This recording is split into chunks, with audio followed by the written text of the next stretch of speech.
nome é Alexandre Ciconello, eu sou advogado e trabalho na Anistia Internacional como assessor de direitos humanos. A gente avançou muito no estabelecimento de leis, regulamentações, numa Constituição que é muito progressista, que estabelece mecanismos de participação social, só que na prática a gente vê que essas leis, essas regulamentações estão difíceis de ser operacionalizadas. Hoje sim, a gente tem mais serviços públicos do que existia há 20 anos, mas são ainda muito insuficientes. A gente tem 3 dinâmicas importantes que impedem, na verdade, que os direitos sejam universalizados para todos e todas. Tem uma dinâmica da desigualdade, o Brasil é muito desigual, desigualdade entre ricos e pobres, entre mulheres e homens, entre negros e brancos, população negra e população branca. Dependendo de onde você vive no território, você tem um acesso a serviços e acesso a direitos completamente diferenciado. Uma outra dinâmica, é a dinâmica da violência. O Brasil é um país extremamente violento. No último dado que a gente tem em 2011, são 52 mil homicídios por ano. Em número absoluto de homicídios, o Brasil só perde da Rússia. É um Brasil onde se mata muito. A gente tem uma polícia que ela é precisa de uma grande reforma, uma polícia que reprime e que não coíbe, não consegue garantir uma segurança pública para as pessoas. E os homicídios, na verdade, são só a ponta de um iceberg de várias violências que acontecem: violência contra a mulher, violência sexual contra a criança e adolescente, criminalização de movimentos sociais, estupro, tortura. Então assim, a gente vive roubos, enfim, uma série de coisas que fazem uma situação muito de insegurança. E a gente tem também um grande problema na nossa justiça, justiça criminal. A gente tem impunidade.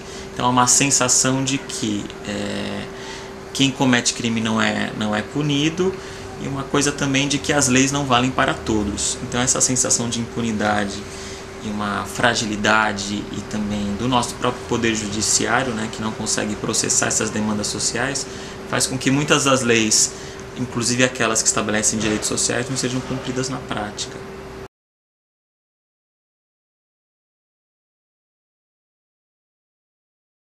Então, desde a Constituição, a gente avançou muito no estabelecimento de mecanismos de democracia participativa, ampliar um pouco a representação, a participação para além do voto. A gente teve conselhos nos 3 níveis, as políticas públicas, as decisões das políticas ligadas aos conselhos, às conferências, são espaços muito importantes, mas também a gente precisa avançar mais. Hoje há muito debate de você construir uma política nacional e políticas estaduais de participação social, um sistema nacional de participação social, porque esses espaços, embora importantes, acabaram sendo secundarizados na tomada de decisões, e acabou também você tendo muitos espaços, uma fragmentação dos espaços de participação. Mas foi um avanço. Por um outro lado, a gente tem a representação. Hoje há uma crise na representação no Brasil.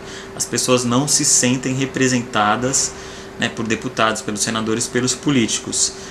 A falta de você ter um financiamento público exclusivo das campanhas, com que faz com que interesses privados se misturem na disputa eleitoral, e uma série de outras regras, no nosso sistema representativo, que fazem com que as pessoas não se sintam representadas.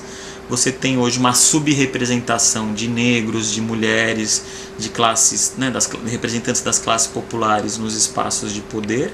Você tem uma sobre-representação de grupos ligados ao agronegócio, grupos ligados a um fundamentalismo religioso, o que faz com que o nosso sistema político representativo haja muita distorção. Então a gente precisa realmente de uma reforma política de uma forma urgente. A questão, a gente realmente precisa no Brasil ter uma atenção, principalmente todos aqueles que lutam pelos direitos sociais, direitos humanos, uma atenção grande na segurança pública, ao medo, a uma sensação de insegurança que acaba sendo explorado na grande mídia por políticos, de mais repressão, mais violência, a criminalização dos protestos, a criminalização dos movimentos sociais. Isso tudo, as remoções ilegais, tudo isso se dá com o apoio do braço armado do Estado, que é a polícia. A gente precisa de uma reforma das polícias, a gente precisa que os movimentos sociais coloquem a segurança pública como algo fundamental na sua agenda. Que uma outra questão é a ideia do desenvolvimento de direitos humanos. A gente tem hoje processos de desenvolvimento como obras de infraestrutura, construção de hidrelétricas, essa ameaça que a gente está tendo sobre os territórios indígenas, sobre territórios quilombolas, que vem numa perspectiva de desenvolvimento que não leva em consideração a efetivação dos direitos das pessoas. E por último, um grande desafio é a redução da desigualdade. Hoje no Brasil a gente tem, se você é um negro no Brasil, você tem uma experiência completamente diferente, a população negra da população branca. O racismo é um tema central na universalização de direitos. A gente tem também a questão do sexismo, da homofobia, discriminações aliado a grupos que historicamente têm um histórico de discriminação, que se a gente não conseguir ter políticas afirmativas para a população negra, para as mulheres, para a população LGBT, para indígenas, a gente não vai conseguir tampar esse fosso que divide certa parte da população que tem direitos, consegue acessar serviço público e ter uma vida digna, e uma outra parte da população que é abandonada e esquecida pelo poder público. A criminalização da pobreza ela fica muito evidente nos territórios de favela, nas periferias, que você tem um discurso público e oficial que associa moradores de favela com o tráfico de drogas, com a criminalidade. Isso autoriza uma intervenção policial agressiva e brutal. Você tem mortes cotidianas provocadas ou pelos agentes do Estado, ou mesmo por grupos armados, ou nessa troca de tiros. Então a gente tem uma chamada guerra às drogas que justifica abusos tanto por parte do Estado como também de grupos criminosos que tem uma escalada dessa violência. Então assim, você criminaliza no sentido de áreas inteiras, territórios inteiros da nossa população, que são territórios pobres e também negros, isso nas grandes cidades. Você tem também hoje um processo de criminalização dos povos indígenas, que os povos indígenas, que os indígenas têm discursos públicos no sentido de criminalizar povos indígenas e outros grupos no país, movimentos sociais, trabalhadores rurais sem terra que são criminalizados por estar uma luta legítima de ter acesso à terra. Você está criminalizando também hoje os protestos, aqueles que se levantam de forma pacífica para reivindicar direitos. Manifestante hoje você tem uma legislação, e você tem também condutas por parte da polícia de criminalizar os manifestantes. Você tem iniciativas no Congresso Nacional de criminalização do protesto.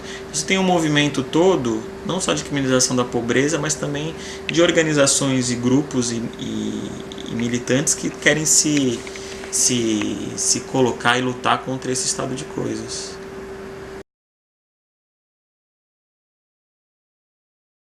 Então, a democracia direta são mecanismos como plebiscito, referendo, lei de iniciativa popular, que as pessoas podem se manifestar diretamente sobre um assunto específico. Acho que esses mecanismos têm que ser regulamentados e utilizados de forma mais frequente, associados a uma política mesmo de uma educação que vai além de uma educação formal, mas uma educação para a cidadania. As pessoas têm que também aprender a viver em sociedade, a ter deveres, a participar. Isso é algo que não é fomentado pelo poder público, nem mesmo pelos meios de comunicação, que são concessões públicas que deveriam estimular o debate público, o debate político, que as pessoas possam se manifestar. Hoje o debate político no Brasil é um debate muito rasteiro, sem argumentos, um debate não muito racional, baseado em preconceitos, até posições obscurantistas. Então estimular, criar canais de democracia direta tem que ser necessariamente associado também a políticas massivas de educação, campanhas de conscientização e de estímulo ao debate republicano na sociedade brasileira.